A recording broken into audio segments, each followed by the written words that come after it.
A gente estava conversando aqui nos bastidores, você fala de um novo projeto, de um novo equipamento no âmbito da assistência social. Me chamou muito a atenção. Eu queria que tu retomasse isso, explicasse para a gente do que se trata e qual é o lugar da psicologia nesse equipamento. Isso. Hoje, atualmente, eu coordeno uma sala de escuta protegida, como eu falava. Né? Sala de escuta protegida. O que é isso? Está no âmbito da assistência social, né? Isso. O que é isso? Está no âmbito da psicologia também, né? É Sim. inerente ao nosso fazer essa escuta especializada, né? Escuta especializada ou escuta protegida só vai mudar o termo, né? Mas a semântica é a mesma. Né? E a sala de escuta protegida, ela está dentro do sistema de garantia de direitos, né? Ela foi realmente regulamentada a partir da Lei 13.431, de 2017, né, e traz também o Decreto 9.603, de 2018, que cria esse sistema de garantia de direitos à criança e ao adolescente, vítimas ou testemunhas de violências. Sim.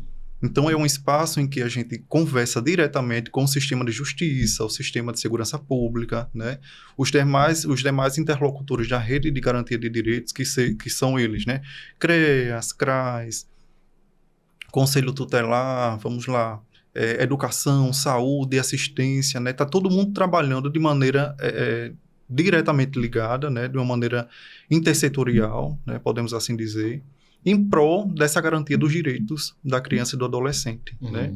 Ou seja, quando existe uma situação em que há a violência, né, vamos dizer assim, ou a suspeita de casos de violência, né, toda a rede ela deve trabalhar de maneira integrada, né, com a família. Sim. E aí a experiência nossa, né, enquanto município, eu venho do município de Marechal Deodoro, e Marechal está sendo pioneiro na implantação desse serviço. Né, ao que eu sei... Pioneiro no Estado? No Estado, exatamente. No país? No Estado. No Estado. Eu diria que Estado. Tá. Só 2 cidades, só 2 municípios aqui no Estado de Alagoas, né, até onde sei, até agora, implantaram essa sala de escuta protegida. Você sabe quais são?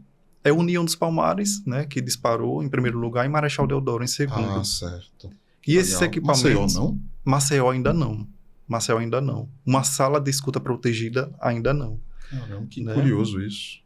Mas aí, Paulo, toda essa iniciativa ela foi impulsionada a partir do selo Unicef, né? Os municípios que aderiram, né, a essa certificação do selo Unicef precisa, né, como meta, atingir essa meta, né, que seria justamente estabelecer essa rede, né, de implantação, de execução, né, dessas políticas públicas voltadas à criança e adolescente. Nesse caso, o seu papel específico, você trabalha com a coordenação do serviço, Isso, você não está na ponta, digamos... Ou você também faz o trabalho de escuta?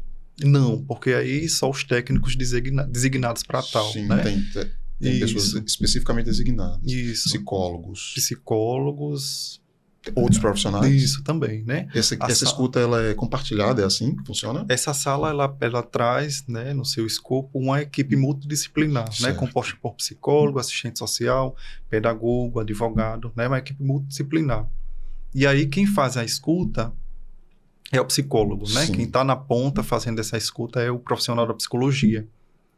Mas aí também existe todo esse trabalho, né? Desse estudo de caso que permeia aí os outros profissionais da equipe também, né? Sim. A gente sempre está trabalhando de maneira, né, a trazer esses outros saberes no entendimento das questões que chegam a nós, né? Enquanto demanda. Tá. Então, mas quem faz essa escuta primária, né? Quem vai realmente acolher, né? Receber essa criança ou adolescente é o psicólogo.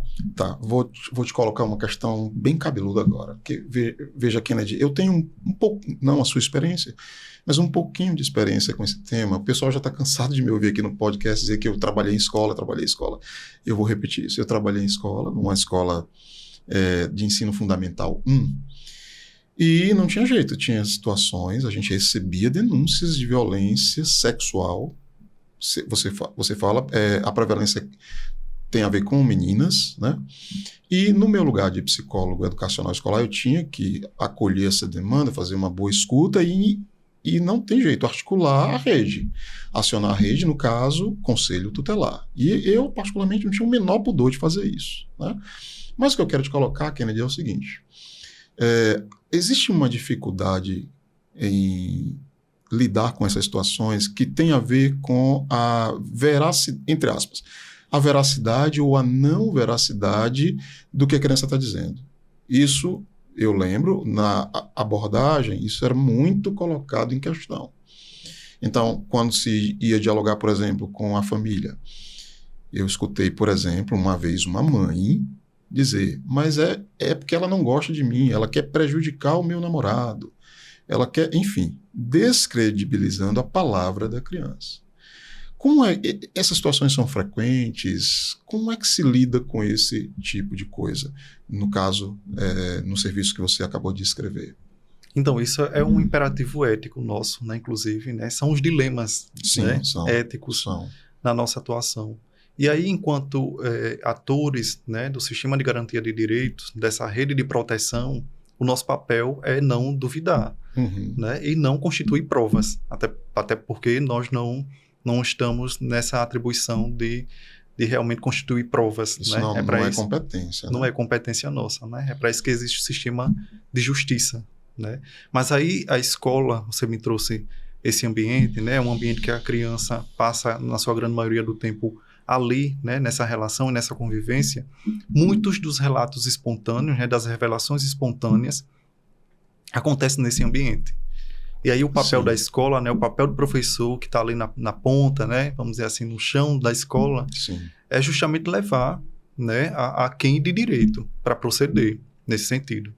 Se a criança traz uma revelação espontânea de que está sofrendo uma violência, é nosso papel, enquanto profissional, acolher isso, né? E não, de certo modo, duvidar. Uhum. Né? Então, assim, é preciso que a gente, tendo contato com essa revelação espontânea, a gente acolha essa criança, escute, sem interpelar, sem perguntar como, quando, quem, onde, né? Porque muito facilmente a gente vai trazer isso, né? Arguir, vai, de certo modo, verificar se aquilo realmente tem uma certa veracidade, mas não é o nosso papel. E aí a gente cai, né? Se implica muito nessa revitimização. A escuta protegida, Paulo, ela tem como objetivo não revitimizar a vítima, Sim. né? Não fazer com que essa criança ou adolescente rememorize toda a situação traumática que foi a violência. Então, se ela me traz uma questão como essa, o meu papel é o quê? Acionar a rede, né? Como Sim. você muito bem trouxe, né? E aí, o nosso primeiro interlocutor, o nosso primeiro caminho seria o conselho tutelar. Foi o que foi né? feito na época. E aí, em alguns casos, como a gente sabe, a violência sexual, ela acontece, na sua grande maioria das vezes, né? No ambiente familiar, com pessoas próximas, né? Não são pessoas que estão muito distantes dessa realidade. São pessoas que têm uma certa ligação com essa família. E em alguns casos, até, né, é o pai, o padrasto, enfim, Sim. é um tio, é um primo que faz parte daquele sistema familiar.